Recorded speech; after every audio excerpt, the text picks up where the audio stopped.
Hi everyone, welcome back to the Wind Waker. So in the last part I ended up on Dragon Roost Island again for the second time in this playthrough.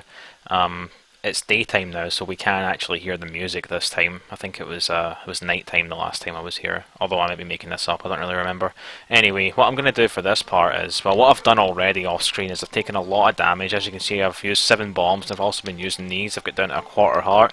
Obviously this means that a zombie hover is coming. Where I want to land is pretty much on the other side of this hill up here. So in order to make that a little bit easier, I'm going to run through here. Since the last zombie hover that I did, I've modified my setup, because like I said before, I'm using a turbo to do it, just so that I don't screw it up too much. And I've changed it from 15 times a second to 9 times a second. This thing's invisible. Just because like the game is going to lag when I do it, and this just makes it easier for me. So I'll back off of here, climb up, so I'm on this little point. I'll point it up to there, because I want to land kind of in the middle of this. So let me just call Tingle. I've got my GBA on, so let me just bring that up. And hopefully this won't take too long. Sometimes it can take a while to call them. It depends actually which quadrant of the map you're on. I think I mentioned this before, but like like if you do it on Windfall, I believe that's the quickest way to do it. For some reason, the loading time here is just less, but on emulator it might not even be an issue in the first place. I'm not really sure. But anyway, he's on my GBA now, so I can go onto this and select a red ting if he ever stops talking. It always defaults to the tingle ball. I'm not really sure why that is, but all I have to do now is the zombie hover. So I'll place the bomb down, get my sword out and make a save state, because I am deathly terrified that I'm still going to screw this up. So let's see if we can take off. Yeah, okay, we got it. The game is lagging. It's down to about 91% right now, speed, and yeah, that's why I have to do it like kind of a reduced rate. But he is still gaining height pretty much perfectly, I would say, so I should be able to make it up here. If I did this at 15 times a second, which is the most you can do in a 30 frames per second game, I just wouldn't be able to make it up here. I'd have to change my angle, but we're almost there, so let me just get Tingle to give me the red ting. And this is going to let me enter this door over here, which is going to be really significant. I'll explain that as soon as I get in there. Let me just grab the red ting, and we've survived it. Cool. I'm going to leave the tingle tuner on for now, because I am going to need it again in a little bit. I think these only have magic in them, right? Because normally you can leaf across that section up there. Please don't jump down, Link. So the reason that I've entered this door instead of the other one from downstairs is because when you do it from downstairs, you kind of walk into this area over here, which starts a cutscene where you get the delivery bag. And Medley's in here. She actually will give me the letter for Kamali or whatever if I ask her. I'm not going to bother with that, there's no need. So what you want to do is just drop down and make sure you don't walk back here, because you will enter that loading zone for the cutscene. We don't need the delivery bag, so I'll just head straight outside to where the entrance to Dungeon 1 is. Now obviously what you're normally supposed to do here is you're supposed to break this open with a bomb flower, because Medley would normally be here and she'd give you the bottle and you like get some water in it, and you water those bomb flowers and you blow open the rock and it fills with water and you can get across. I'm going to skip all of that, and because I have the Deku Leaf I can actually just leaf across as well, which is cool, and screw it up of course because this is a Swordless Link playthrough and it wouldn't be complete without that, but that's okay. So the wind in this section is kind of odd. It actually alternates direction, like it goes east, west, north, south, whatever, and just goes through them all in sequence. On the English version that is. On the Japanese one it just follows whatever direction you have it set as. And I think this is west, right? Like the way I'm going right now. Oh, I can't tell. No, it's north. It's north. I just saw it on the map, or whatever. So we're across. I don't have to bother chucking bombs into these pots, but I am going to take a little bit of damage here because I am going to have to do another zombie hover in a sec. So you can see the game is lagging quite a bit. It's just because I still have the tingle tuner on. When I turn it off again, everything will be back to normal, so that's cool. I'm just doing some of this out here because, like I said, I'm going to have to do it eventually anyway. Might as well get some of it out the road. I think that's enough, so I'll just jump across while the wind is kind of favourable. Still changes even in this little section here, so I'll just shoot myself into the entrance with this. If I could get a spin attack going, or whatever, that'll do. Always a cool way to enter a dungeon, doing that. So yeah, like I said, I'll just leave the tingle tuner on, because that way you can see, when it goes into like please wait mode or whatever, and it kind of sometimes will take longer than it should, I feel, to come back on. But here we are, first dungeon. Although the tingle tuner has come back on and he's still got the red thing on B, it is entirely possible that it's going to glitch out at some point, and if that happens I'm going to have to save warp and recall him while I'm in the dungeon. You'll notice when I like open chests and stuff like that, that the Tingle Tuner will go into please wait mode as well. I'm going to let these guys hit me a little bit. Oh man, I wanted the guy who did the jump attack to hit me. One more will do it. I think after he does it once more, I'm going to hit them and take their torch. Okay, that'll do it. I just want to knock him out so I can grab this. I don't actually need to kill these guys. In fact, it's slower to do so. Just let them beat each other up, I suppose. If you come up here, you got to light these two torches. You can actually just light the first one, then just throw the torch at the second one. If you line yourself up just right, which isn't really that hard to do, then you can do that.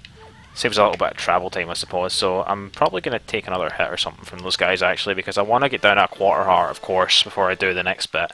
So small key, first small key that I've collected in this run actually. Let me just get these guys to hit me once more. Whatever, just once more. So like I have to make sure I don't die now before I get to where I want to do the zombie hover. Tingle Tuners went back into please wait mode. Hopefully that's going to come out of that after this little cutscene in here. Oh, it came out of it, but then it's went back into it. It's kind of odd. I wonder, I've never actually used it like with the real game on a console, only on this. So I wonder if it's like that finicky in real life, I guess. Don't really know how else to describe it. Anyway, up there is where I want to go. You can see there's a platform up there next to that cage thing. That's where I'm headed. And by getting up there so early, it's going to skip virtually all of this dungeon. There's only going to be a tiny bit left after I get up there, so let me just make sure that everything's good to go. I can't have his text on the screen when I press B for the red thing, so I'll just get rid of that. I will place a bomb in front of me, like here, get my sword out, and I will make a save state because, once again, I am deathly afraid. As you can see, there's a lot of lag here, more than there was outside, so hopefully I can take off here. Okay, I did. So, it looks like he's gaining height. Oh, looks like he's gaining height optimally. You have to make sure you don't get stuck under this thing. The starting position for this is a lot less precise because he's got such a long distance to travel that it doesn't matter too much. Hopefully the fact that this is lagging tremendously doesn't really take too much away from the enjoyment of this, because you know, this would be a long process anyway. I wonder if I point the camera there, it's like a little bit less laggy.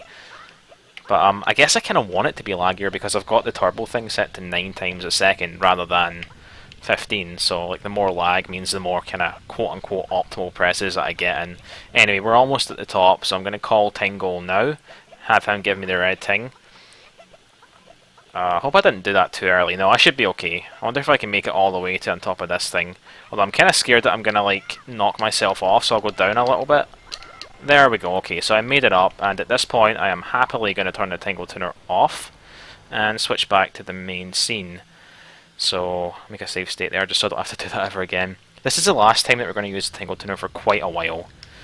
So, we're kind of going through the dungeon backwards here, as you'll see in a second. Hopefully I can make it all the way over here and chuck this on the lava before the platform goes.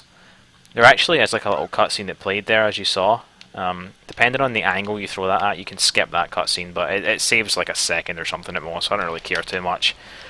Like I said, we're going through the dungeon backwards. We're not going to bother going over there. We'll just head out here. This is where you normally would end up after fighting the sub-boss and getting the grappling hook, because, as you see, it's like the lowest store you can get to. Because I have the leaf, I can actually get across these gaps. It's actually easier said than done. The timing for pulling away the leaf so that you can grab the platform is kind of precise, so I'm going to save state here. I don't know why I pulled that out. Let's see if I can get it. Okay, cool. And I'm going to save state here because I am terrified still. See, this is annoying me now because in practice I screwed this up so much. I guess I'm underestimating myself here. Yeah, well, there you go. It wouldn't be complete without screwing it up at least once. There we go. So, this is where you normally would come out after going through the dungeon the sort of intended way. There's Volu up there having a hissy fit. So I'm going to go up and sort that out in a sec. But before I actually go into the sub-boss, my magic is a little low, which isn't good, so this is going to give me an opportunity to show off a different glitch. If I pull out the soup and press the button for it and start at the same time, on the exact same frame actually, and then swap the soup for another item, so the soup's no longer equipped, then I unpause, he'll drink it anyway, and he'll get like all the effects of it, you know, full health, full magic meter, and also he does double damage with the sword. As you can see, it's glowing right now. If I pause the game, I've still got the entire thing. It's still got both helpings in it, so that's the soup glitch that I referenced in the previous video. I am probably going to use that a lot, not too much, just like if I feel like I need it. So all your attacks do double damage, so it should only take like 4 hits to kill these guys. Normally it takes 7, I guess it rounds up. And then there's a moblin that will come in. Normally it takes 10 hits to kill this guy, so it should be 5 slashes with a sword, and then he's dead. No problem at all. So let me just kill him. 1, 2, 3. Come on. Come on. 3. Oh, whatever. Spin attack. Because they do 2 damage anyway. Got him right up against the bars there. Cool. Alright, so that's that finished. I got the backflip as well. There's like one frame where you can backflip there. Now, I'm going to go and talk to Melly. Before I do that, I'm going to get storage off of these stairs. It's going to let me skip a bit of the cutscene that's about to play. Okay, so I'm going to talk to her and store her text. And I'm going to immediately bring it out with the Wind Waker, and I can now run away, run around while doing this. I don't want to grab that. I'll get the bombs though. Any rupees I can pick up? Yeah. Okay, cool. So that skips the entire rest of the cutscene. She just instantly gives you the grappling hook, which is great. So obviously normally you would have this before the Deku Leaf, but because I had Deku Leaf I was able to skip a lot of gaps that normally would require this. So it's kind of cool how I've done things in like a reverse order here. But now that we have this, we're going to progress through the rest of the dungeon, which there really isn't too much left to it actually. So let me just quickly equip this. I've still got all the effects of my soup. As soon as you take any damage you'll lose them. So just be careful not to do that. I guess I'm going to break this. I hope there's no like nothing. Oh, I don't want to pick up that joy pendant, but I'll happily take the money and the bombs. You're supposed to jump up to this platform and then grapple across. You can actually reach it from down here, so you don't even have to bother with that. So just shoot myself across, and I'm going to skip the other grapple. Have I made it? No, I haven't made it. My angle was bad. That's okay. Maybe I should just do it the intended way. God, that dragon is bloody loud, isn't it? Can't wait to get back inside, where I'm sure it will be nice and quiet. Okay. I think in the HD version they made that cutscene a lot quicker. It is kinda slow, I suppose. I'll just leave across here and land. And because I never came through this door originally, when I dropped down here, the little cutscene that normally plays when you enter this bit plays here. So, you know, kind of an interesting thing to see. Normally we'd see that right away, but that's not the case here. So let's just head inside. Okay, so back inside, we're immediately inside a rock, which is just great, obviously. I can walk out of this. It gives me the option to lift it, but I don't have the item required to do that just yet. So there's not really too much I can do in this room. I could blow them up with bombs, obviously, or bomb flowers even. Not going to bother. Let's see if there's anything in these skulls. I don't think there is. Doesn't seem like it. So I've skipped like everything that's behind that door, which is a tremendous amount of the dungeon. You can see how much time that the Tangle Tuner really saves. If you've played this game before, you know that I've skipped probably like 2/3 of the dungeon or something. I'm gonna kill this thing. Open your eye, come on. Always gives you a parry attack when it does. And it's like a one-hit kill. Almost fell in the lava there. Managed to avoid that. Nice 10 rupees, I'll pick that up. So yeah, like I said before, there's only going to be one boss key that we're actually going to get in this run.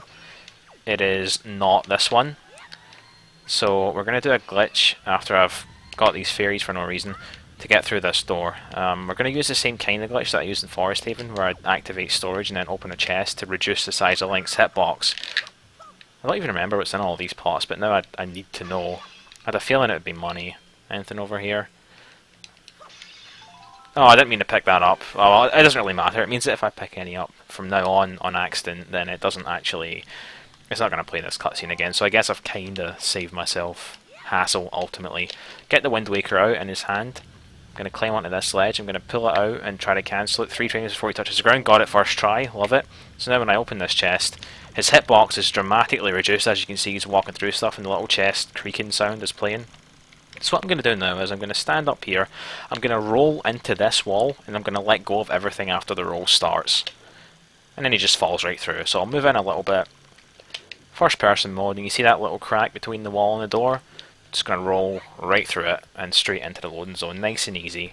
So here we are in the boss room. You heard the little rupee sound there because the loading zone changed, and therefore I got the contents of the chest.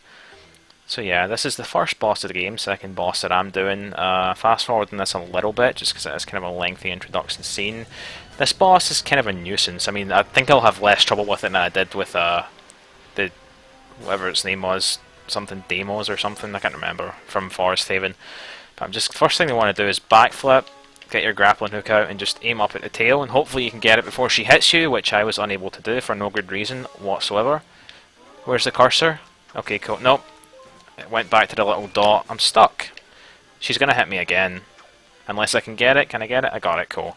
It looked like that was totally going to miss, but as long as the little thing is flashing when you actually connect, or like when you throw it rather, then there's no issue here. So you got to do this 3 times, and then this thing is going to fall down. I guess like a new layer forms every time you do this. I'm going to have a run around actually, and I don't think the double power of the soup affects bosses. I think it only affects standard enemies. So yeah, the fact that I've taken damage here is really a non-issue to me. I don't really care too much. I'm pretty certain it won't make a difference. Although at this point in a speedrun, back when I used to run the game, you wouldn't even have soup here. We would get it like on the way to Jaboon, which we would do after the first 2 dungeons. It was a lot more natural back then. Took damage there. I didn't mean to. Anything in here for me? I don't like having an incomplete magic meter. Am I behind Goma? Or am I right in front of her? I can't tell. I think I'm mostly behind her, which is cool, because I want to be in front of her for this last bit so I can hit her as soon as possible. And that's the last one. This is going to break her shell, which is going to take me on to the last phase of the battle. I thought I was going to grab that ledger. I'm glad I managed to do that in the second hit at least, because it just kind of looks cool. I think it actually starts the cutscene sooner as well, because Link grabs the ledge rather than having to fall down. Well, whatever. Shell's broken off. Shouldn't be too hard. Best way to do this, just turn around, target her, grappling hook, and just one attack, then spin attacks. Not really that hard of a boss, except for when the grappling hook doesn't connect for some reason. And I managed to kill her in 2 cycles. 2 cycles is optimal, we think. I think there's like a theoretical 1 cycle way to do this, but I don't think, as of right now, anyone's ever been able to pull it off, so 2 cycles it is. I'm just fast forwarding this a little bit. It's not really making much of a difference, and there probably is no point, to be honest. I'm not going to tingle to her for a while, so it's not an issue for me to collect any hearts from now on. I'm quite happy to get the heart container that's just up here in front of me. There is a very long cutscene coming up right now, which Link really should have no idea about, because it's full of people that he hasn't actually met in this playthrough. But I'm going to edit it out, because like I said, it is very lengthy, and all that's going to happen in it is that they're going to give me Din's Pearl. One other thing to note, in this game you can pick up stuff, including heart containers, with your sword, so that's kind of cool. Now that I've got that, 5 hearts, nice and balanced there with the magic meter, same kind of length. So, I wanted those rupees. There's no real reason, like, I've gotten more than enough money, but whatever. I'll edit this out and cut back when the cutscene is over, just to show that I did actually get the pearl. So you can see some of Valu's text here. I'm just showing you this little bit of the cutscene just because it's like the part that's translated. Okay, so we're back on Dragon Roost. I do have all 3 pearls now, and the next thing I want to do is go and deposit all 3 of them. This is going to open up the 3rd dungeon of the game. But in order to do that, I'm not going to sail away, because there's another cutscene guarding this island where the little fish comes out of the water and tells you about how to mark things on your map or whatever the hell. Going to skip that, obviously. Complete waste of my time, so I'm just going to super some away. Let me just get storage again from the usual spot. Should only take me a few attempts. I think I've gotten better at the timing for this already, he says as he fails. The easiest part of the glitch. There we go, cool. So I don't need double storage here, but let me think. Where do I want to go? There's 3, so I guess I could just go here, then here, then here. Seems like the best way to do it, right? I think so. So, okay. Let's just head across this way. Probably best to do it from this side of the island, because that's kind of where I'm headed. And I'm going to use save states as usual, because I just don't want to, like, have to do this too many times. It's kind of annoying when a super swim fails, to be honest. So hopefully we can get it pretty quickly. Let me just see if there's anything in this grass. Oh, cool. So all my stuff is replenished. The bomb should be full at least. So save state and Wind Waker, and let's start charging. I'm going to pay attention to the minimap as usual to make sure which kind of direction am I going. It's actually more like this. I'm going to pay attention to the minimap to see which way the oscillations are forcing me. Are they pushing me away from the island or to the island? I'd say that's away from the island. Alright, let's see if we can go. Come on, change. There we go. Let's see if this makes it. So this is the first of 3 Pearl Islands. It's on the next quadrant. Is that it right ahead? Yes, it is. Oh, and I went straight through it. I'm going to have to buffer this. Had far too much speed there. Okay, cool. So when I get on here, I can just pull out the Wind Waker to cancel storage. just nip onto this. Can I jump slash there? I can, cool. Got it from behind there and managed to still activate the cutscenes. So this is actually the first. I guess I'm going to deposit these in order actually, the order you're supposed to get them in, that is. So that's Din's Pearl, that one's already been put in. Next one I'll head to is Faroes, I suppose, which is the one that's kind of southeast on the map, just above Forest Haven. So let me just quickly pull out my Wind Waker and grab or activate storage again. Oh man, I'm getting so good at this. Love it. So where am I right now? Yeah, this looks like a good spot to start it from. Let's just get it straight into the water. I'm going to pause and make a quick save state here just because I'm scared as usual. Seems to be a theme in this video that I'm just scared of everything. So I'll let him charge up a little bit more and then head away from the island, I think, and then continue my charge. So this kind of angle should be what I'm after, right? Maybe a little bit more towards this island. There's no mini-map here, so I can't really tell which way the oscillations are, but it's not actually that far away from where I am, so hopefully it shouldn't be too much of an issue either way. But I will make another save state on a different slot here and shoot off and see what happens. Looks like some pretty bad speed actually. I don't know if I'm going to make it. I mean, I can see the island, or at least I think that's the island. Yeah, I'm not going to make it, but that's okay. It lets me know that all I need to do really is turn around 180 degrees. Wait, what am I doing? I was holding L for some reason. Right, so hopefully... Nah. This way. Okay, let's see if this works. See if this is any better. This is more like it. That's a lot more speed. You can see what a difference paying attention to the oscillations actually does. I think that's the island right there. Come on, get on it. Okay, pulled the Wind Waker out. Here's the second of 3 perils. I want to jump slash on this, so I'll come over here so I can do it. The jump slash can actually cover quite a lot of vertical distance in this game, a lot more than in any other Zelda game that I've played. It makes it really cool because you wouldn't really think that you could cover that much with it, and it saves a lot of time and well, not a lot of time, it saves, like, you know, a little bit of climbing time, I guess, in a lot of sections that you wouldn't normally think to do it. And I don't think this even works actually. It's just around this side that I want to go, right? So just nip up here, and no, I was hoping I'd get it first try. That was so cool when I got that in the last one. It doesn't matter if you cut this plant, by the way, this wall will still work all the same for storage. It's just the way the wall is. So now we're headed down to Link's right, so it's going to be around this side of the island that I want to go. Yeah? Okay, cool. I'm definitely glad that I left all of this till the end. You know what I mean? That's not sarcasm though, I really think it looks more poetic to do this all at once. So I'll just make a save state here to be extra safe. I think my angle is okay. Nope, slightly off. That's more like it there, I think. So I'll let this build up. This one is, I think it's like the same distance actually as the first island was to this one. And I think I got oscillated towards the island there. I'm not really sure, but we'll see in a second anyway. So let's give this a shot. Why did I do that? I totally wasn't paying attention there. I want it to change angle like that. That's more like it. No, I think my oscillations were fine. This way. Are we almost there? Should be approaching it any second. There it is, but I don't know if I'm actually going to make it. I'm pretty sure I'm not. Oh, I kinda did. Maybe that counted. Am I on this island now? That'd be really sweet if I was. But nope, it put me back at Dragon Roost. Well, that's not acceptable. That's not the save state I wanted. This is the one I wanted. Right?